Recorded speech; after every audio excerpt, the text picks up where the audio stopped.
developing countries, where many may not have the wherewithal. The demographic dividend, if I can explain it. Call to have actions to try and narrow that gender digital divide is one. We need to... Good morning, ladies and gentlemen. I don't intend to speak for long. I'll just make a few brief comments. As you know, that this session is about access, affordability, employability, student governance, and participation. I'd like to make a few just introductory remarks and hopefully get you thinking. And perhaps when we have the question session, we can talk a lot more about those areas. I think it's very important for us to be able to understand that education, of course, is pivotal to the growth of any country. Education, of course, is pivotal to the future of any country. But at the same time, education does not necessarily give you the dividends then and there. So in other words, if you are spending $900 million in education this year, it does not mean that you'll immediately see the results. You will actually see the results 3, 4, 5 years later. If you're spending about 22% of your budget on education, you're not going to see the results immediately. So the issue there is, and as we've mentioned previously in the sessions yesterday, that we need to be able to ensure that policymakers are cognizant of that fact. And the reality is that many policymakers actually don't like to spend that much money because it does not necessarily give you that immediate result. Good policymakers will look at the future. And they will realize very quickly that if investment is done in the right places, then obviously the future is much brighter and therefore your economic opportunities are greatly enhanced, which continues to feed into that. I think that's one issue. And therefore, accessibility to education has always been a challenge in many countries. For our part, from the Fijian government perspective, we made education free up to high school. We've given now tertiary education loans. We've, of course, then given the scholarships based on merit and depending on the subject areas that are necessary. The example that I gave yesterday, I don't know how many of you were actually there. Definitely the president of the Commonwealth Students Association was there. The example that we used yesterday was, there are many people, for example, who aspire to become pilots in Fiji. Many families would like their sons and daughters to become pilots because, you know, it's the in thing.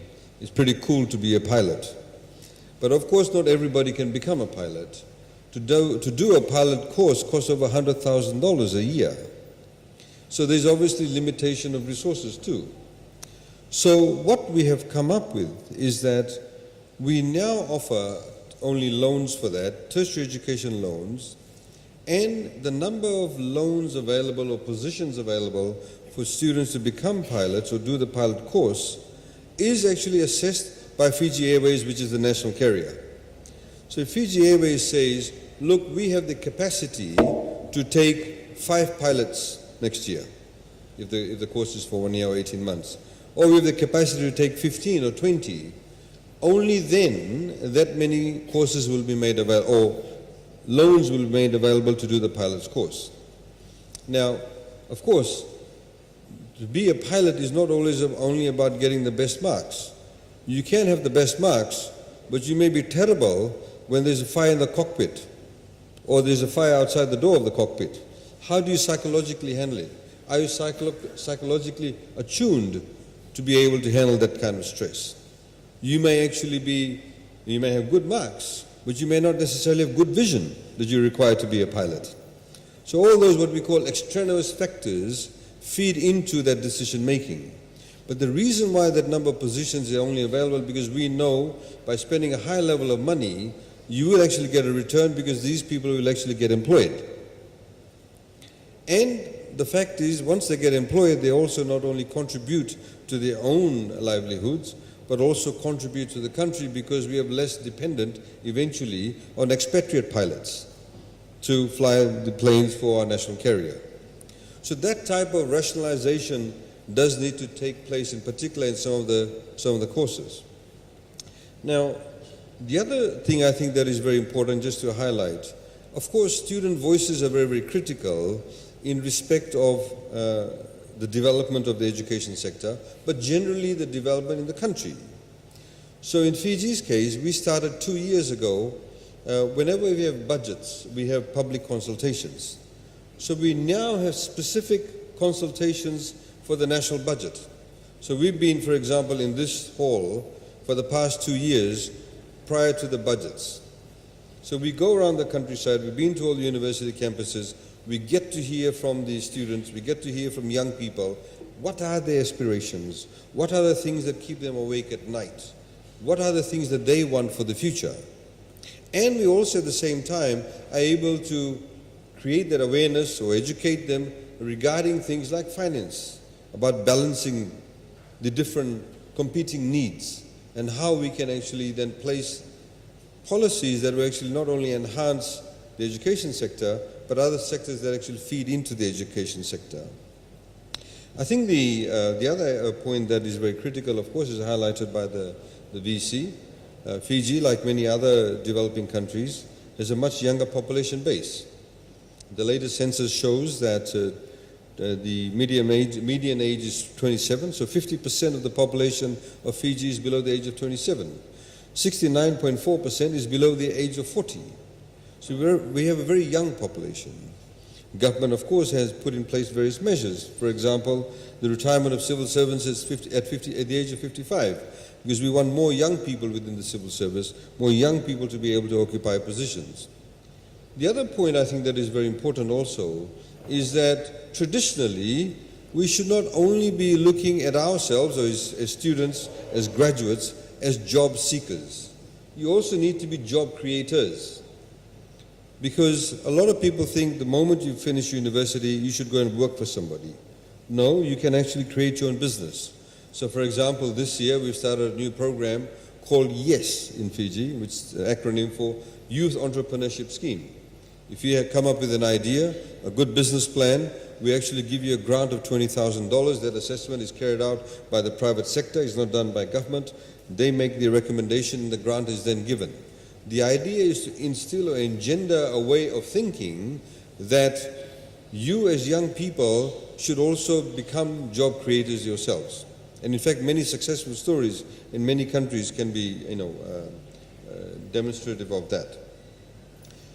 Last night I was actually watching the news around about 11 p.m. And I think it was South Yemen and North Yemen, they've got a civil war going on. And the actual, the documentary, they went around talking to young people. And there's a group of young people with the university sort of half blown away. Most of the lecturers dead, some of the students dead. These are very extreme examples. There's still a group of students who are actually involved in innovation. They were actually innovating, artificial, body limbs. And they did it all by themselves. And the story is about how they actually ordered many of these things, via the internet. And how these things came from China and various other countries, went to about 4 or 5 different ports before they actually got to Yemen. And the journalist actually said to the young man, he said, what do you want? He said, look, I just want to live. And I just want to be able to be educated. I want to be able to have access. I've got these fantastic ideas. I want to be able to create all these fantastic innovations. I am really an innovator. That's all I want. I just want to have a good life. I want to use my brains. I want to use my skill sets. And I want to develop myself as an individual. Of course, he came from a very extreme situation. But those things that he said are fundamental, I'm sure, across everybody. Everybody wants to be able to be given the resources, in particular young people, to be able to exercise their intellect, to be able to exercise their skill sets, to be able to further themselves in their personal development and, of course, further themselves, for the community, for the society, etc. The last point that I'd also like to make is that, because we talk about student governance and participation, I think it is very important for student bodies also to be able to be relevant. They need to be able to maintain a particular, as long as the organizations I'm talking about, to be able to maintain a particular level of impartiality, to be able to be speaking independently as a critical voice on various subjects.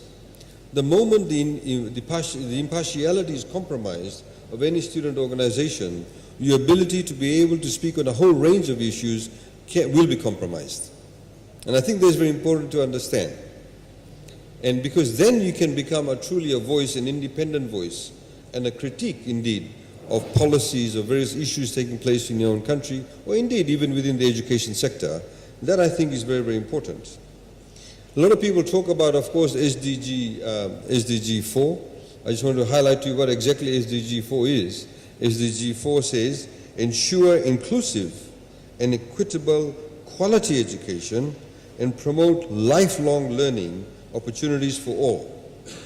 And as discussed yesterday down at Danarau, the lifelong opportunities for promoting lifelong learning opportunities extends also to people who will be older than those of you who leave universities. Of course, there are some older people who do leave universities together with you, but I think you need to be able to appreciate that, because you may be actually trained in a particular skill set now, whether that will be relevant in 10 or 15 years' time, whether you need to actually upgrade those skill sets, you need to be able to understand that. Because I think a lot of people do think that once they actually graduate, they've done a particular degree, they've done their undergrad, they've done their master's, whatever it is, they think this is it. I don't need to learn anything more, and because I've done what I've needed to do. But the reality is education is also about a lifelong opportunity. To be able to remodel yourself when the need arises.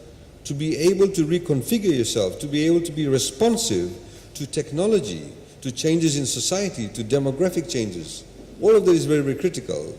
As I've said in Fiji, unfortunately, we don't even have a single Fijian speech therapist available because it's not necessarily seen as the profession to pursue. In the budget consultations, before I round off, that we went around for the past couple of years, we also go and have budget consultations with high school students, those who are about to leave high school. And we got a lot of complaints. We were in Suva, actually, at Suva Grammar School. A lot of complaints from students saying, we don't have enough professional student counselors in the high schools. Many teachers just simply double up as counselors. They're not even trained in psychology, etc. And, so we don't want that. Can you please get more student counselors? Get more psychologists? I said, yes, there is a shortage, and yes, there is a need for it. Then I asked him a question. I said, how many of you want to pursue a career as a student counselor? How many of you want to go to university and do the degree? They'll provide you appropriate training.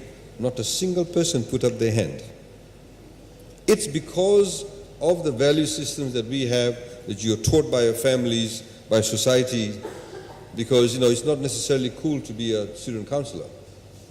People want that, but many people do not see that as a career opportunity, or indeed as a career they want to pursue. There are many such professions, and they're very critical to developing our society. If you have, for example, speech therapists, and you make the intervention at the right time when the baby is born, when they're 3-4 years old, you're actually then helping them to realize, overcome whatever impediment they may have. So you're creating to the productive capacity, increasing the productive capacity of your country, of your society. So similarly, we need to, as students, you need to be, and as leaders of students, you need to be able to inculcate that idea and engender that idea within your society, within your community, as to how it is very critical indeed that these sorts of professions are very critical to our countries and to your specific countries that you may be coming from. I'd like to, of course, ladies and gentlemen, welcome all the students who are here from the different countries from the Commonwealth. Please, I'd like to say to the Fijian students, please interact with them, share ideas with them, establish contact, continue that relationship. One of the themes, of course, one of the outcomes we're looking at the ministerial level is to be able to actually provide some form of repository. When we, for example, in Fiji want to carry out or have an idea of a policy change regarding the education sector, we want to be able to see what other countries have done and very quick access to that. Was it successful? What were the pitfalls? And indeed, what were the ups of it? So you also, as students, can be able to relate to each other. Not all of your experiences will be the same. Some of you come from landlocked countries, some of you come from island countries, some of you have different experiences, of your indigenous experience is different, your ethnic experience is different, your gender experience is different, but it does not mean you cannot be able to talk to each other. You should be able to learn from each other and to be able to see how that fits in with your environment, your society, your jurisdiction. And I think this is a wonderful opportunity. So once again, welcome to all the students who are here from outside of Fiji. Please enjoy yourselves in Fiji. President, also do that. We are known for hospitality. I'm sure they'll also show you the social life downtown Nandi too. I wish you a very good morning. Vinaka, thank you.